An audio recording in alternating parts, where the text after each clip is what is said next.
Hello दोस्तों, फिर से एक बार आप लोगों को स्वागत है अपना चैनल जेपीएससी विद अमन में।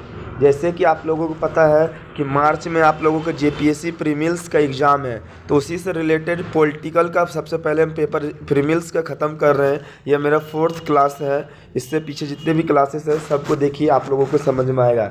इस क्लास में आप लोगों को हम भाग 3 समझाएंगे। इससे पहले भाग 1, भाग 2, फिर इंट्रोडक्शन, सारे क्लासेस पॉलिटिकल का हम ले चुके हैं, जाके आप लोग देख सकते हैं। चलिए आज क्लास में मौलिक अधिकार भाग 3 अनुच्छेद 12 से लेकर 35 तक देखते हैं। ये टॉपिक भी आपके लिए इम्पोर्टेंट है, एमसीक्यू में आता है, ठीक है, इसलिए छोड़िएगा नहीं।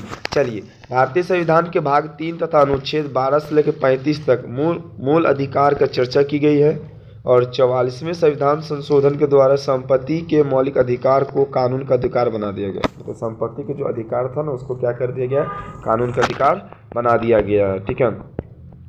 फलस्वरूप भारतीय संविधान में कुल 6 मौलिक अधिकार रह गए और इस पर विधि बनाने का अधिकार संसद को प्राप्त है। जितने भी मौलिक अधिकार हैं सबको जो नियम बनाने का अधिकार किसको, पार्लियामेंट यानी संसद को। तो निम्न मौलिक अधिकार, जितने भी मौलिक अधिकार है सबको आप लोगों को बताते हैं। पहला, समानता का मौलिक अधिकार, ये यूपी पुलिस में आया था, क्या बोले हम गलती करके आ गए, 14 से लेकर 18 क्या होता है। ये बहुत अच्छा क्वेश्चन है, टॉपिक से भी क्वेश्चन आता है कि मौलिक समानता अधिकार कितने अनुच्छेद में है, 14 से लेकर 18 में, ठीक है। चलिए देखते हैं अनुच्छेद 14 क्या होता है। इसमें कहा गया है कि भारत के राज्य क्षेत्र में प्रत्येक व्यक्ति को विधि के समक्ष समानता का अधिकार प्रदान किया गया है। तो ये आपको याद रखना है, अनुच्छेद 14 में कहा गया है कि प्रत्येक व्यक्ति को नियम के अनुसार सेम समान अधिकार दिया गया है, ठीक है। अनुच्छेद 15 में कहता है कि इसमें कहा गया है कि मूल, वंश, जाति, धर्म, लिंग या जन्म के स्थान पर किसी भी व्यक्ति को या किसी भी व्यक्ति के साथ भेदभाव नहीं किया जा सकता। इस आधार पर दुकान, सार्वजनिक भोजनालय, होटल, सार्वजनिक उपयोग करने वाले संपत्ति, तालाब, कुआं आदि स्थान पर कोई भी भेदभाव नहीं किया जाएगा। सबका अधिकार होगा, ठीक है। और इसमें यह भी कहा गया है कि राज्य, सामाजिक और शैक्षणिक दृष्टि से पिछड़े हुए या अन्य किसी वर्ग की उन्नति के लिए विशेष उपबंध कर सकती है। मतलब जैसे आरक्षण दे देता है, जैसे नौकरी वोकरी में देखते हैं, तो ये सब दे सकता है, ठीक है। ये 15 अनुच्छेद में लिखा हुआ।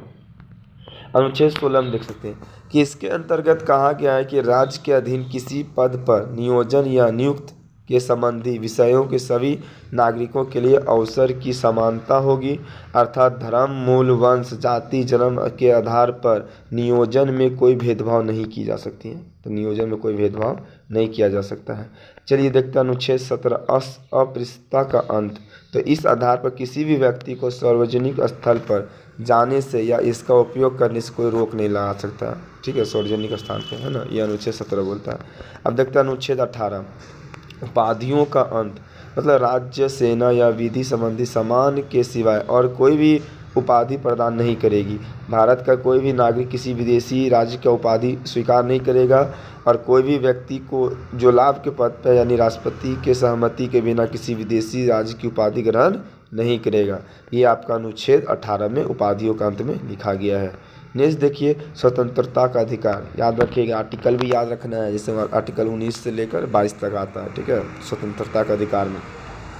तो 19 को ही 6 भागों में बांट दिया था। चल देखते हैं, 19 भारतीय संविधान को 6 अधिकार दिए। पहला एम देखिए, विचार और अभिव्यक्ति की स्वतंत्रता, इसी तहत प्रेस की स्वतंत्रता दी गई है। दूसरा 19 बी में अशस्त्र के रहित शांतिपूर्ण सम्मेलन कराने की स्वतंत्रता। 19 सी इसमें संघ बनाने की स्वतंत्रता। 19 डी भारत के राज्य क्षेत्र के किसी भी भाग में निवास करने या बसने का स्वतंत्रता। 19 ई सभी नागरिकों को भारत के किसी भी क्षेत्र में व्यापार करने की स्वतंत्रता। 19 एफ संपत्ति अर्जित करने की स्वतंत्रता। 11 मई 2005 को केंद्र सरकार ने सूचना विधेयक पारित करके अनुच्छेद ए में सभी नागरिकों को सूचना पाने का अधिकार प्रदान किया है। अनुच्छेद 20 इस उपाधियों के लिए दोष सिद्धि, मतलब किसी भी व्यक्ति को अपराध के लिए तब तक दोषी नहीं माना जाएगा जब तक यह सिद्ध ना हो जाए कि वह किसी विधि का उल्लंघन किया है, ठीक है। नेक्स्ट देखिए, अनुच्छेद 21 प्राण एवं दैहिक स्वतंत्रता की संरक्षण, ठीक है। इसमें आप देख सकते हैं कि इसमें कहा गया है कि किसी भी व्यक्ति को उसके प्राण या दैहिक स्वतंत्रता से विधि द्वारा स्थापित के लिए अनुसार ही वंचित किया जाएगा। मतलब अन्यथा अर्थात उसे अपने प्राणों की रक्षा करने की पूर्ण स्वतंत्रता है। मतलब वो अपने शरीर की रक्षा या जान की रक्षा पूरी तरह से कर सकता है। यह अनुच्छेद 21 में लिखा गया है। अनुच्छेद 21A देखिए क्या लिखा गया है कि 2002 ईस्वी में 86वें संविधान संशोधन के द्वारा 19A को जोड़ा गया था और जोड़ा गया कि प्राथमिक शिक्षा का अधिकार कहा गया कि 6 से लेकर 14 वर्ष के बच्चों को निःशुल्क और अनिवार्य शिक्षा प्राप्त करने का अधिकार है। ठीक है, सरकारी स्कूल में निःशुल्क शिक्षा दिया जाएगा। अनुच्छेद 22 किसी भी व्यक्ति को उसका अपराध बताए बिना बंदी गृह में नहीं डाला जा सकता है। ठीक है, और बंदी बनाने के लिए वकील का परामर्श करना होगा और बंदी बनाए गए व्यक्ति को 24 घंटे के अंदर मजिस्ट्री के सामने प्रस्तुत करना होगा। मतलब 24 घंटे तक मजिस्ट्री के सामने ही प्रस्तुत कर सकते हैं। ठीक है, बिना वकील का परामर्श करने का अधिकार नहीं होगा। ठीक है, नेक्स्ट देखिए शोषण के विरुद्ध अधिकार। यह अनुच्छेद 23 से लेकर 24 तक में। देखिए इसमें क्या है, भारत में देह व्यापार बलात्श्रम पर निषेध है। इसमें कहा गया है कि किसी भी व्यक्ति को जबरन काम कराने की दंडनीय अपराध माना जाएगा। ऐसी अनुच्छेद के तहत बेरोजगारी प्रथा का क्या किया गया था, अंत किया गया। ठीक है, बलात्श्रम। ठीक है, अनुच्छेद 24 देखिए बलात्श्रम निषेध में 14 वर्ष से कम बच्चे को किसी भी कारखाने या जोखिम जगह स्थान पर काम करने नहीं दिया जाएगा। यानी इसी अनुच्छेद पर बाल श्रम प्रतिबंध कर दिया गया था।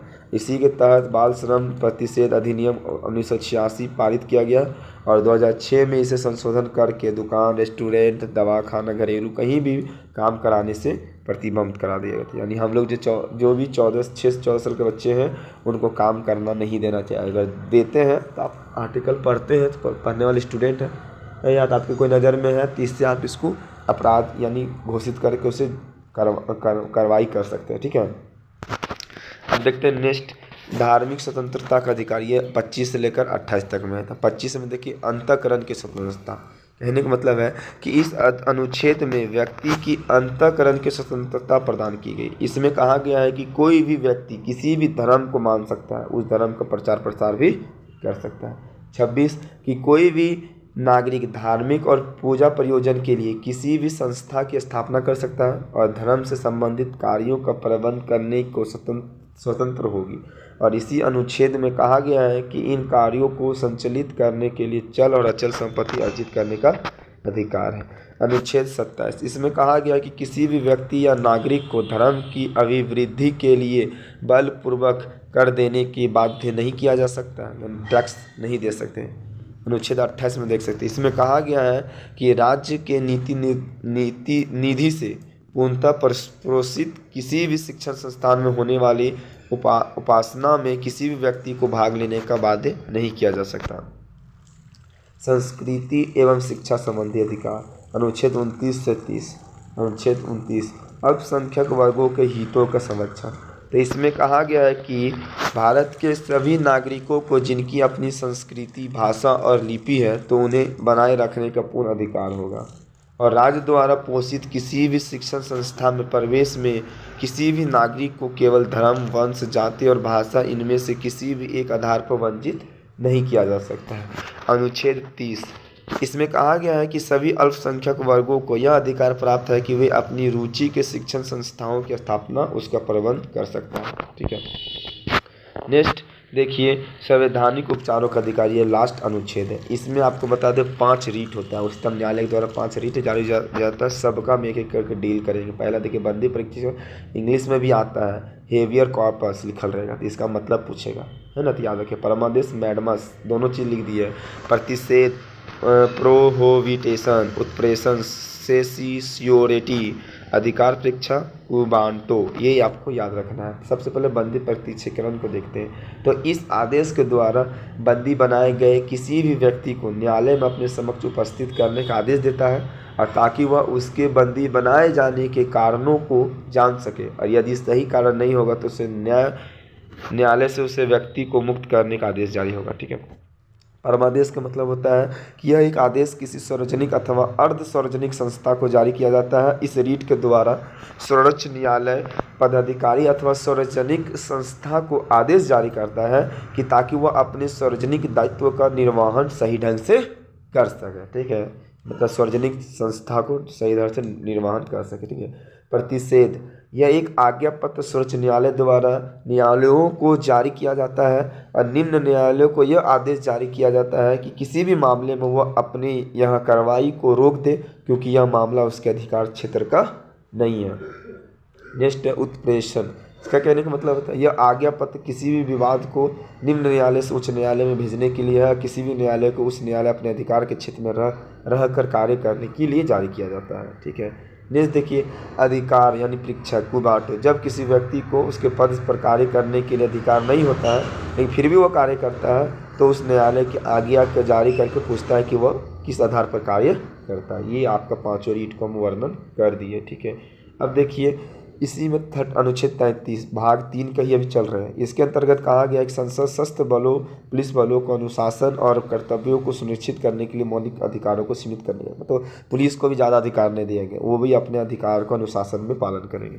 फिर देखिए अनुच्छेद 34 जब देश में आपात घोषणा होगा तब मौलिक अधिकार का अनुच्छेद जितने भी 19 का द्वारा है वो स्वतंत्रताएं सब लिम्बित हो जाएगा, मतलब अनुच्छेद काम नहीं करेगा उस समय। ठीक है। अनुच्छेद 20 और 21। ठीक है, ये भी याद रखना है। ठीक है। तो इस तरह से आप लोगों को भाग 3 कंप्लीट कर दिए। नेक्स्ट क्लास में भाग 4 आप लोगों को पूरी तरह से हम कंप्लीट कर देंगे। इसी तरह से चैनल पे बने रहे।